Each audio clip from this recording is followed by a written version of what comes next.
This is Protected Thoughts from the Intellectual Property Team at McBrayer. This is an overview of state or federal law and regulation and does not constitute legal advice. Services may be performed by others. For more information, visit McBrayerFirm.com. Welcome to Protected Thoughts. I am Mary Elise Paul, and I am here with Bruce Paul. Good evening, this late Sunday night.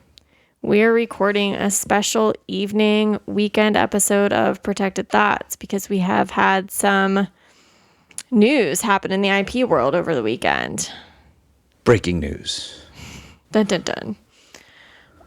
The first piece of news that happened is a bit of sad news. Justice Souter passed away. Yeah, Justice Souter passed away, I believe, on Friday. Justice Souter, of course, was nominated by George H.W. Bush, and his opinion record, his voting record on the Supreme Court is not one that probably Republicans thought when President Bush the first nominated him. He served through the second Obama administration. He was actually, he served through 2009, which is when President Barack Obama appointed his replacement, which was Justice Sotomayor. Justice Souter retired very early at the age of 69, which is quite young for our Supreme Court justices. And for our purposes, Justice Souter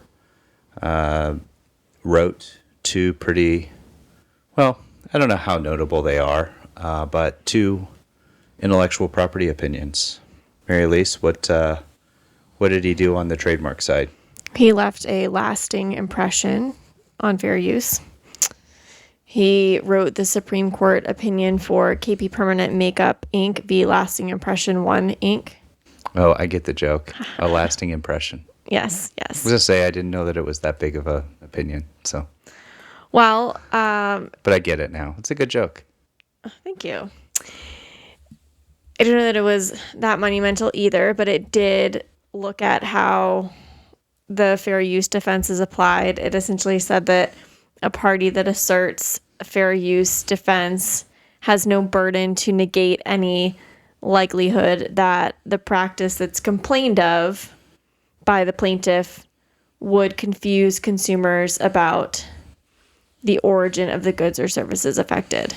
So it did change what a defendant in a fair use case had to do.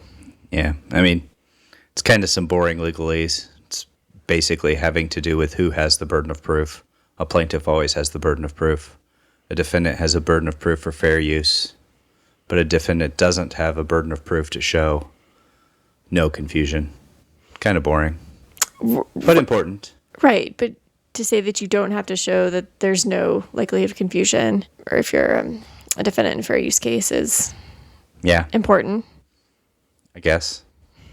Certainly. I mean, it would stink.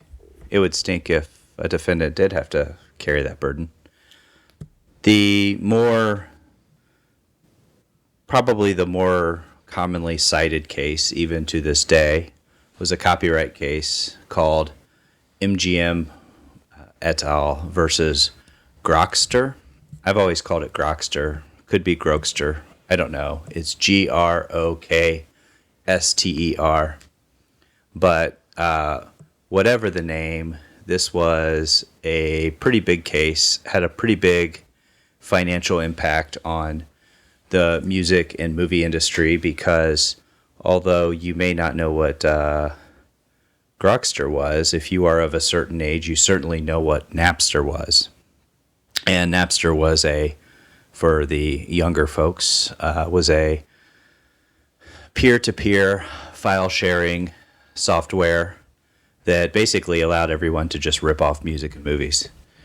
And Napster was put out of business by the movie and music studios companies, rightfully so, for copyright infringement.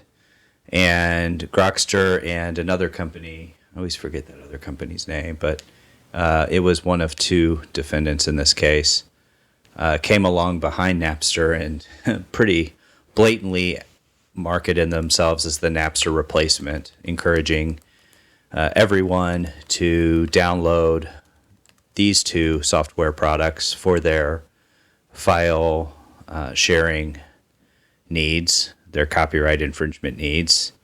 The lawsuit actually just quickly alleged that these companies were violating the Copyright Act both directly and vicariously, even though vicariously is a fancy way of meaning even if they weren't directly doing it, they knew that the users using their software were doing it, so they were responsible for that. And actually, these companies won in California, a district court in California, and then won in the Ninth Circuit. And it took the Supreme Court in a unanimous 9-0 decision written by Justice Souter to find that the record had plenty of evidence that these companies knew what they were doing. They were telling, in the initial launches of these software programs, they were telling people that they could be used for this. And they were answering questions about copyright infringement by the users. And Discovery, I think, just did them in from a knowledge standpoint. And so basically the Souter opinion, in so many words, said that if a company knows that its software is going to be used for copyright infringement, and then indeed the software does get used for copyright infringement, ding, ding, ding, they can be liable for copyright infringement, even if the software has other non-infringing uses. All right.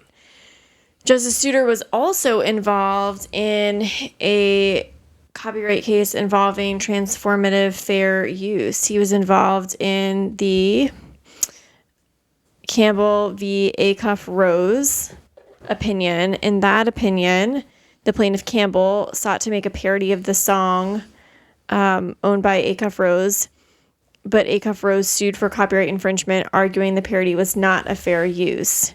Justice Souter participated in the decision, which ultimately upheld the validity of the parody under fair use. Do you know what song is the subject of this case? I mean, it sounds so G-rated when you call it Campbell versus Acuff Rose, but this is, of course, Two Life Crew that we're talking about here. And this is the Roy Orbison song, Pretty Woman. Pretty Woman. And so, yeah, it sounds very Supreme Court legalese when you say it's the Campbell versus Acuff Rose. Is it Acuff? Anyway, it's Luke Campbell of the Two Life Crew. And, yeah. This is your era. Everyone my age knows. Everyone my age knows this case. Yeah, I know that case. And he, Campbell won. They could parody that. What is it? What is the song? Pretty Woman. Pretty Woman. They could parody Pretty Woman without an official license from Orbison or the Orbison estate, or Acuff Rose, I assume, is the record label. And so, yeah, if anyone's not listened to, I'm not even sure what the particular song is. I probably don't want to say what the name of the actual song is. But yeah, that's a good little piece of legal history back before I knew it was cool. Copyright law was cool. So the case looks at, for determining whether there's parody of a copyrighted work is fair use. The inquiry focuses on whether the new work merely supersedes the object of the original creation, or whether and to what extent it is transformative and alters the new work with new expression, meaning, or message.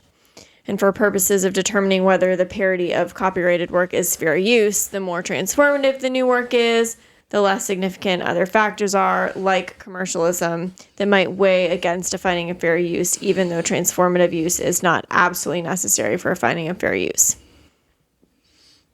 Yeah, this case came up and was cited heavily 3 terms ago in the Warhol case. Mm-hmm. Fair use, the 4 factors of fair use in copyright law. This is still ripe Supreme Court language that gets cited in briefing, for sure. Yes, so I think it's pretty interesting that Justice Souter played a role in fair use on both the trademark and the copyright side of things. The other big news this weekend has been the, interesting few days for the Copyright Office. Just as a sort of legislative matter, the Copyright Office in the United States is part of the Library of Congress. The Library of Congress is a branch of Congress. It's not an executive branch agency. So historically, the Library of Congress and the director of the Copyright Office have been basically employed at the pleasure of Congress, not of the president. But that changed this past week, and of course there's an asterisk on that because certainly both people could sue the Trump administration for wrongful termination. But midweek, near the end of the week, this past week, the president terminated the head of the Library of Congress. The Copyright Office on Friday, May 9th, 2025, put out a pre-publication version of Part 3 of its Copyright and Artificial Intelligence report. My understanding is that pre-publication versions are rare, if almost never made. This puppy is 113 pages long, and it addresses AI training of copyrighted materials. Answers lots of questions, goes through some analysis, cites some cases, and it is said that because of that publication, the following day, on Saturday, this weekend, Director Perlmutter was terminated by President Trump. Shira Perlmutter was appointed, in fact, appointed by Carla Hayden, who was the Library of Congress head during the first Trump administration. These are not political roles, but there are, if you Google this, there are lots of theories as to why the termination came after the release of this pre-publication version of Part 3. Now, it is a pre-publication version, but it is said that no substantive changes are expected to be made to this report. Yeah, the intro, and I confess to having not read all 113 pages, but I did notice that it indicated that or at least the webpage where the pre-publication version was published, indicated that the final version would be published, quote, in the near future, end quote. Of course, that publication came before the termination of Director Perlmutter, so that remains to be seen. We will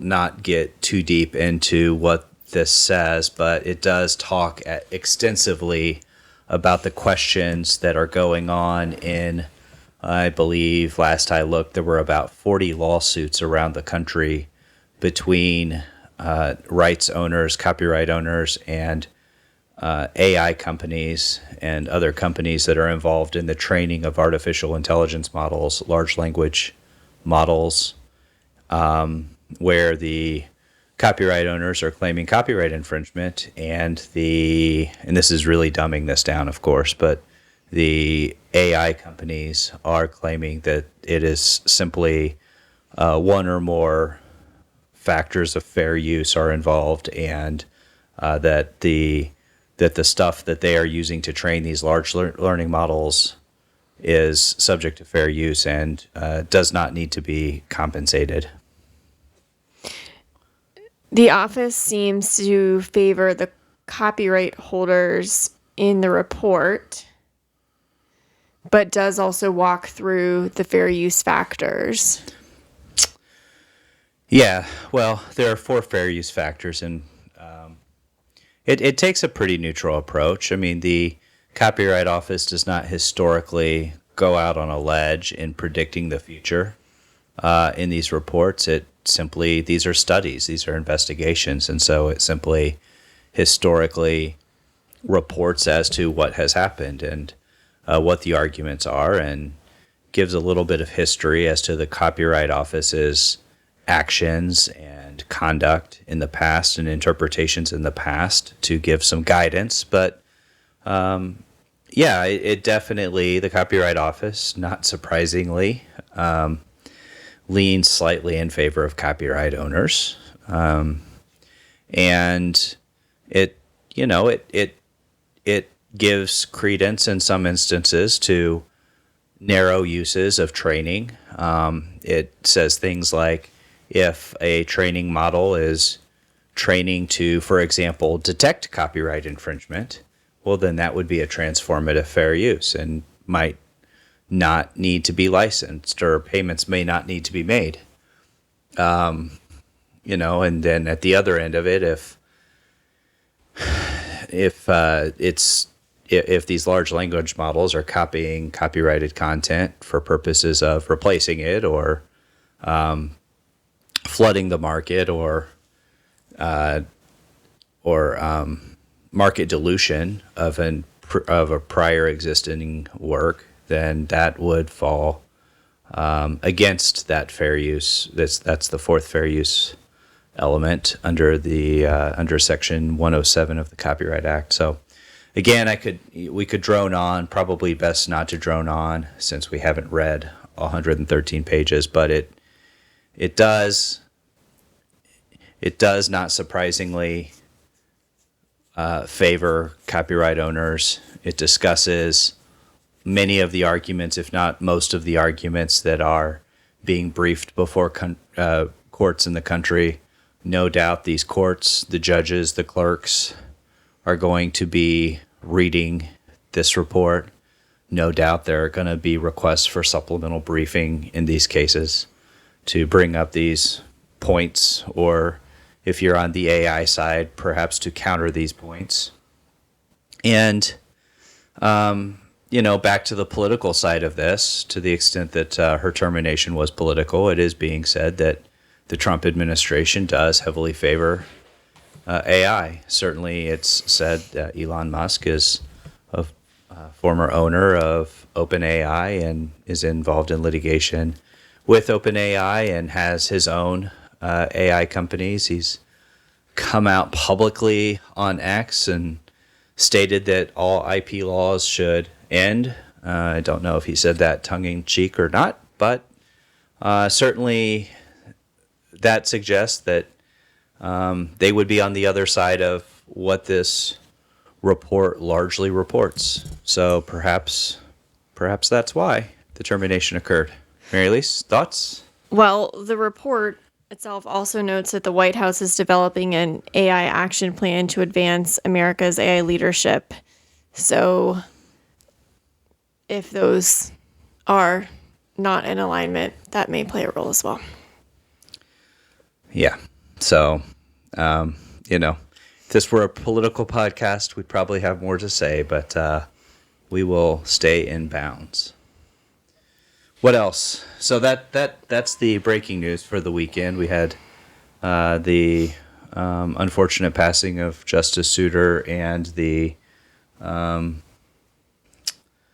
activity at the Copyright Office. I think in other news, we are getting ready to head to the International Trademark Association annual meeting. And in preparation, I was listening to the Into Podcast Brand and New, where they were talking about dupes. And I have been thinking about dupes a lot. It is a hot topic on social media, and certainly major expensive brands are caring about this issue. Well, what is a dupe? Let's not assume any knowledge. Tell us what a dupe is, Mary Elise. I think there's some disagreement as to what a dupe is, and maybe over time the definition of dupe has expanded. Well, let's start with what does it stand for? What is it short for? Duplicate. Okay. Duplicate how? Let's go with the basics first. It is a duplicate of the original. So in fashion, give me an example of what it might be. So if you have a high-end, let's say, Hermes bag, a dupe would be a bag that looks very much like the Hermes bag, but is not the Hermes bag. Could be a counterfeit of that, is how I would describe it. Now, over time, I think it has expanded. Dupe has expanded to be, you hear about dupe leggings in the Lululemon world. We'll talk about this. The Align dupes have become sort of a pop culture hot topic. These leggings look like the Lululemon Align leggings, but they are not. And the purchaser knows that they are not buying Lululemon Align leggings, but they are supposed to look and feel like them from afar, but perhaps they're purchasing them from another platform on Amazon or wherever they're buying them, but not Lululemon. Maybe they've heard about these dupe leggings from an influencer on TikTok or Instagram, and the influencer is advertising these dupe leggings to be a cheaper alternative to the original. Well, yeah, I mean, I think simply stated, in our world, in the trademark world, you have the idea of counterfeit. I think most people know what a counterfeit is. If I'm wearing an NBA jersey and it looks like an NBA jersey and it says the NBA logo, or has the NBA logo on it, and it has the Indiana Pacers and has Halliburton's number 0 and Halliburton on the back, and it's stitched, and it looks like for all intents and purposes, it probably has the Nike logo or the Jordan branded logo on it to correspond with the actual NBA Pacers jersey. That would be a counterfeit if it's not actually manufactured by Nike and sponsored through the NBA. And if I bought it from a Chinese website, for example, or Chinatown in New York City, famous for all of the purses and handbags and such. Those are counterfeits. These are not those things. What we're talking about when we talk about dupes, they don't pretend to be counterfeit. Generally speaking, these are products they're being advertised by young people who are specifically saying this is not the product, but this is as good as the product, and it's cheaper than the product, and you should buy these because whatever reason, you can save money, or they're just as comfortable, or they look just as good, or they look similar to. But most importantly, it's you don't have to spend all of your money on this, many $1,000 handbag if you can get this one that looks just almost alike and is a different brand, not pretending to be the Hermes or the Louis Vuitton, and go spend the rest of your money elsewhere. So I think there's maybe two categories. And like I said in the beginning of this conversation, I think the dupe concept has evolved over time. The American Apparel and Footwear Association defines a dupe influencer as an individual with a social media following who shares links to and reviews counterfeit goods. And this organization talks about dupes in terms of counterfeits.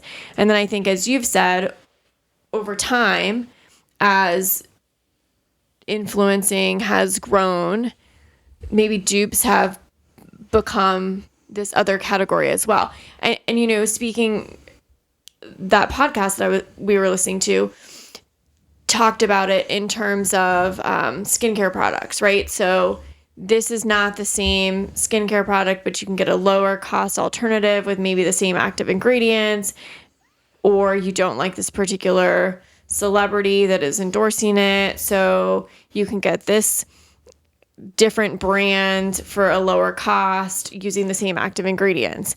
Now, tying this back to the last episode that we talked about, The Pit, there's an episode in The Pit where there is a social media influencer who advertises skincare and they don't know what's in it, and it turns out she has symptoms from whatever heavy metals are in this product. Right. So one of the risks, I suppose, from using an alternative of something that's not heavily tested and regulated. Right. I think definitely, I mean, we're pro-brand, we're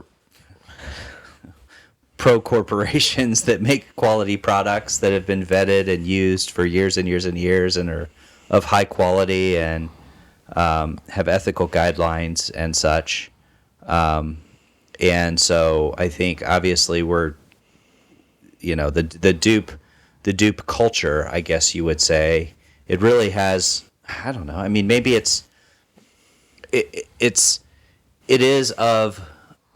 does seem, and this is two old people, me way older than you, talking about young influencers is basically what we're talking about here. So we have to tread lightly because this is going to sound a whole lot like get off my lawn.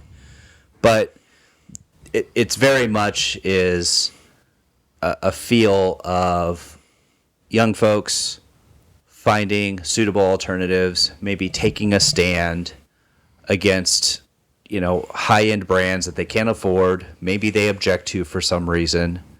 But the other reality is these are influencers getting paid for the commentary. These are influencers getting paid by these dupe brands, because they're brands too, to get lots of people to buy their products and to have, these are affiliate marketing arrangements where influencers are on TikTok or on YouTube, and people watching these videos will click through and purchase it, and the people influencing them to buy it, heck, they may take their money to buy the real thing from the dupes. And so it's not, it could be a rage against the machine from the younger generation of influencers to a certain extent who are making political or whatever statements against the brands that cost a lot of money. But it's also just commerce. Well, the idea of, as you said, we're showing our age because a lot of this dupe culture speaks to Gen Z, right? And so the idea that you aren't paying for the original or the high-end one because maybe it's not going to be around. Again, I'm showing my age, but a classic item is a classic item. It's here to stay. And so I will pay for the original high-end item because you'll have it for years. Also, brand loyalty is important to me. And I think maybe that comes with our jobs too. As you said, we believe in the brands. But there is something that's a little bit ironic about the fact that the Gen Z buying the dupe doesn't want to spend the money on the original, or doesn't, I guess, like the concept of that, but still wants that product or wants the look and feel of it, wants it to look like that, and yet won't pay for it. So I suppose I sound a little old in saying that's just not how it works. Maybe it does in this, but you are still trading off of the intellectual property of the original. So Kind of. I mean, it's certainly in some instances. in some instances, yeah.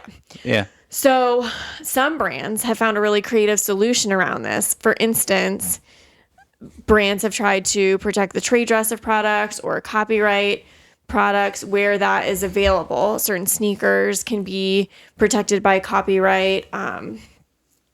It's hard. Certain designs in clothing can be copyrighted. Different countries have different rules. I know that counterfeiting is way more protected in on the buying side in Italy and France than it is in the United States. You only have to be scared if you are selling counterfeit items in the United States, but if you are buying counterfeit items in Italy or France, it's you can get a pretty big sanction and go to jail. So, this. Well, other ways to do it are registering marks with Customs and Border Protection and being more forceful on that side, but also getting creative. For instance, Lululemon registered Lululemon Dupe, and they had this dupe swap program, and they actually filed an application for, and excuse me, when I say they registered Lululemon Dupe, they applied to register Lululemon Dupe, and they applied to register Dupe Swap. So they had this program in 2023 where they allowed consumers who had a dupe Align legging or dupe Lululemon legging to bring it in and swap it out. And apparently they swapped out almost $100,000 worth of merch for original Lululemon leggings.